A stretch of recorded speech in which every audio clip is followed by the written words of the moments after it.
What up, world? It's your homeboy Wordplay TJ, and I'm back with another video for you. In this three-part series, I have a timeless talk with Derek Sivers. Stay tuned.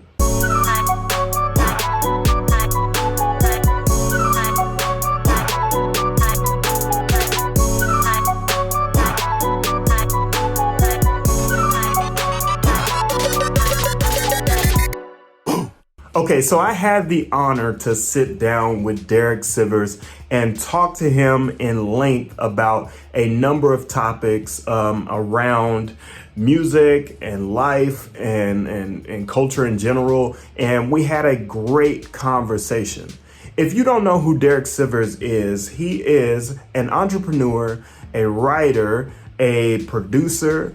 He's a book publisher. He's a TED Talk speaker, and he does all these great things involved in the world. And most notably, he is the founder of CD Baby. He's not doing anything with CD Baby anymore. He's focused on writing books and being a publisher and writing his blog and his podcast and all these other new things that he's taken up. The most important thing that he's focused on is being a dad. Speaking of being a full-time dad, the first thing that I asked Derek, or the first thing that we really talked about in this interview, was why I thought the interview wouldn't happen and his focus of being a full-time dad.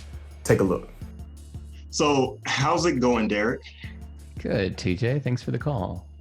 I appreciate you taking the time to talk with me and sit with me. When I got this interview, I was super excited about it, and what I didn't think is that it would actually happen.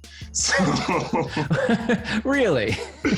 and I guess that says a lot about you or your mystique in the indie music world. But it just, for me personally, I just think highly of you, and so that's something that I'm really appreciative of, you taking the time to respond. Thank you. I don't mean to be mysterious. I just had a kid and just went off to be a full-time dad for a few years and disappeared. So see, that makes sense. I talk about that all the time. Like, there should be more full-time dads. Yeah. In fact, I actually, the reason I did that was because of John Lennon. When I was a teenager, I remember reading that John Lennon, when he had his first kid, made a huge mistake by just kind of not being there at all for his kid because he was doing Beatlemania. So when he had his second kid, he just told his manager, like, all right, no to everything. I'm going to disappear for 5 years. Just don't even ask me. The answer is no. I'm just going to be a dad for 5 years. And I remember thinking, man, if John Lennon can do that, like, I can do that. Anybody can. Yeah. So when that happened, when I had a kid, I was like, all right, time to say no to everything for 5 years. And I just disappeared. The next thing I asked Derek is, what kind of projects is he into? What is he working on today? Take a look. Okay, so for the audience that is not familiar with you, can you talk a little bit about how you got here and then where you are today? Sure. You talk about being a father, a full-time father right now, but yeah, what are you working on today, and where did that come from? Sure, I'll give you a little context. Well, what I'm working on today is now I'm really just writing. I'm working on a few books, but for a little context, I'm old, I'm 50.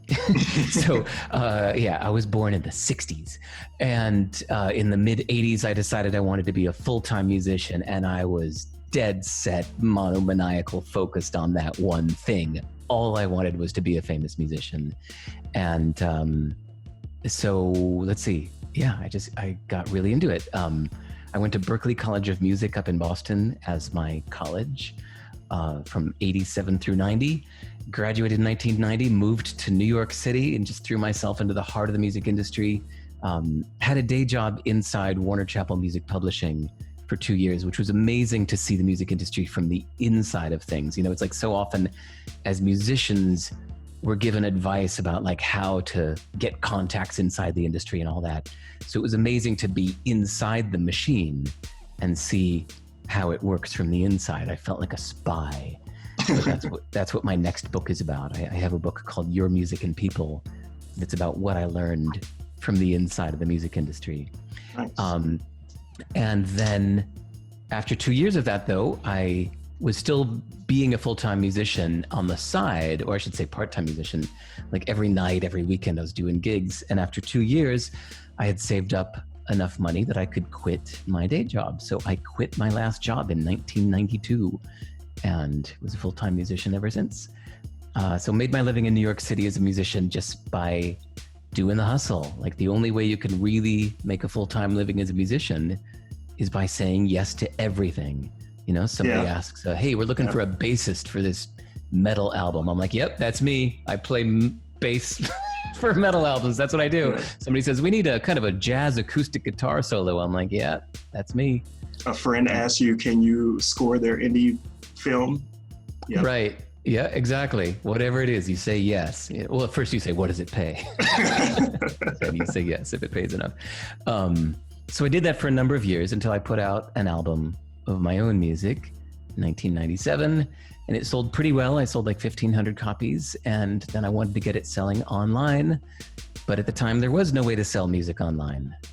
There was literally nothing unless you were signed to a major label with major distribution. Mm-hmm. So I built my own little shopping cart on my band's website. And then my friends asked if I could sell their CD through my band's website. And I said yes. And then friends asked friends, and friends of friends asked, and that turned into CD Baby by accident. So for the next 10 years, from 1998 to 2008, I ran cdbaby.com, which became the world's largest seller of independent music, with 150,000 musicians and 2 million buyers. And then I left in 2008. I just kind of felt done with it. And that's when I kind of disappeared and had a kid a couple of years later. And I followed that up by asking, what's the best song that he's heard from an independent musician on CD Baby? And he goes into this theory that he talks about the starting line artist versus the finish line artist. And so I think that was really intriguing. Here it is.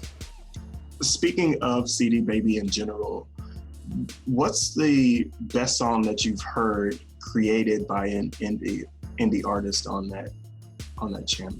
Oh God. Okay, you're probably going to guess what I'm going to say, which is almost cliche, that you can't pick one favorite.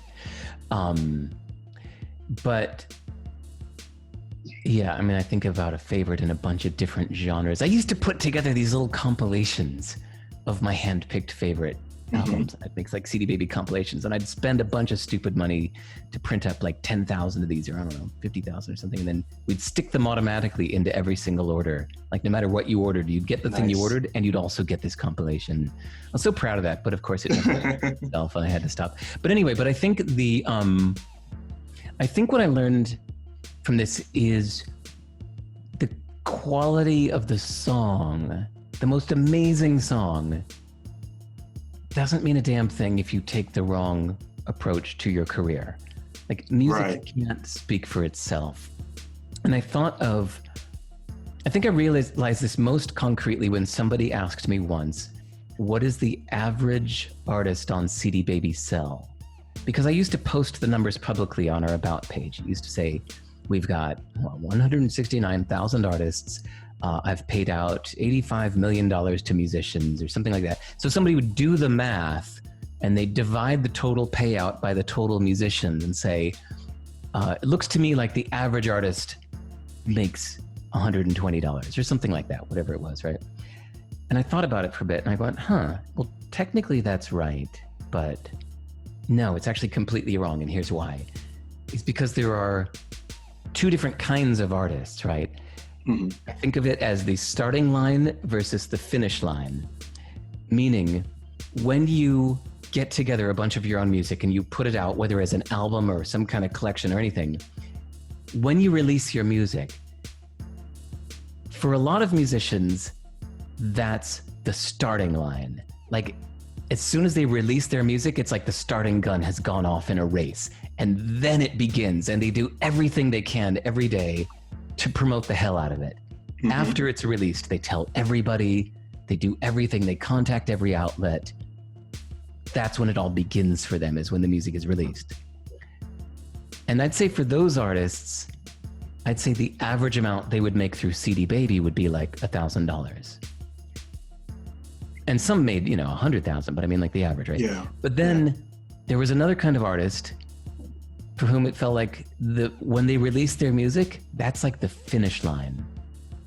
It's like things have been building up to this point for a long time. They've been working towards it, and then they put out their music, and yeah, there you go. They just like, all right, world, I did it. I released my music. And it's like they're done. They don't really work it. Maybe they send some to friends, and maybe they send out a few emails, but for the most part, that was the finish line. They did it. They released their music. They're done. And for those kind of artists, I'd say like the average they made through CD Baby was like $20. A lot of them made nothing because they would just put it on CD Baby and do nothing about it. So yeah. You asked about the quality of the song, but I couldn't help but guessing that's maybe where you were going with that, is like, how does the most amazing song affect your career? Like, is having the most amazing song Derek Sivers ever heard at CD Baby, does that do anything for your career?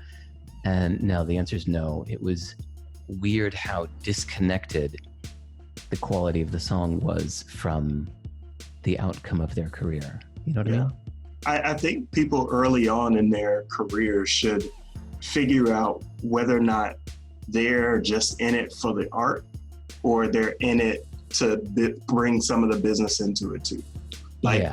I feel like you have to make that defining factor, because then at that point, if you're not willing to do any of the business or touch it with a 10-foot pole, you got to get somebody to help you. Right. Or just admit that it's the finish line for you. There might be some people listening to this right now that if they looked into their heart of hearts, or whatever you want to call it, realize that actually, no, they're happy to just release their music. Mm-hmm. And maybe they're doing this hustle because they think they're supposed to, but they don't really want to. Yeah, sometimes that's just enough. Yeah. If I put out an album now, I'd probably be like that. It's like, I just put it out just to put it out. I don't really care what happens, And you got to be honest with yourself. The next thing I focused on is Derek working on any music right now? And he starts to talk about changes in identity. Are you currently working on any music? No. But let me give you a better answer. Mm-hmm. It's hard to admit when your identity changes. How old are you now? I'm 32. Have you already had like a major life transition where you thought you were one thing and then changed to another thing? Yeah, about 30. It was kind of, coincidental, being a milestone moment. But at 30, I was just like, oh no. And then I looked at it, and that's the result of the album that I'm putting out next month. Cool. Okay. Yeah, to me, it took me a long time. My identity was so wrapped up in being a musician for such a long time. Even my 10 years at CD Baby, I considered it's like, yeah, I'm doing CD Baby right now, but really I'm a musician that's doing CD Baby. Yeah. The truth is, man, for those 10 years at CD Baby, only the first year did I make any music. The next 9, none, not at all. So then I sold the company, and I thought, okay, well, now I've got free time. Now I'm going to make music. But it was always just some other excuse why I wasn't doing it. I'll do that right after I finish answering my emails, or after I finish this program or this book or whatever. Mm-hmm. And then after a few years, I realized, really recently, I'm talking just a few months ago, this metaphor that my old clothes don't fit anymore. Guys know that thing where you have a hard time admitting that these clothes that you're used to wearing don't fit anymore. Yeah, I think it's time to clean out my own closet. Exactly, yeah. And so, carrying the metaphor further, it's like I was trying to put on new clothes, but the new ones weren't fitting either. And I realized it's because I was still kind of refusing to take the old ones off. I was trying to put on new clothes over the old clothes. Yeah. But you can't do that. You actually have to like completely take off your old clothes. And even then, if you keep them around the house, you're too likely to just put them back on again. So I had to completely discard my old clothes. So yeah, I gave away the last of my musical instruments just a few months ago to a friend of mine that's a full-time musician here. And yeah, that was a really weird thing to do, but it felt wholehearted and it felt good. It was hard to get to that point, but once I realized like, yeah, that's just not me anymore, then getting rid of the instruments themselves was the last step, because my soul felt torn. With the guitars looking at me, the keyboard looking I had the whole like native instruments set up with all the sounds and the keyboard. It was just like, it was beckoning me every day and my soul felt torn. So yeah, I gave them away. So that's it for this part. Be sure to tune in next week for the next part of the interview that I had with Derek Sivers of CD Baby. Be sure to subscribe to this channel, like this if you like it, share this with somebody that you know. And until next time, it's your homeboy WordPlay TJ. Peace.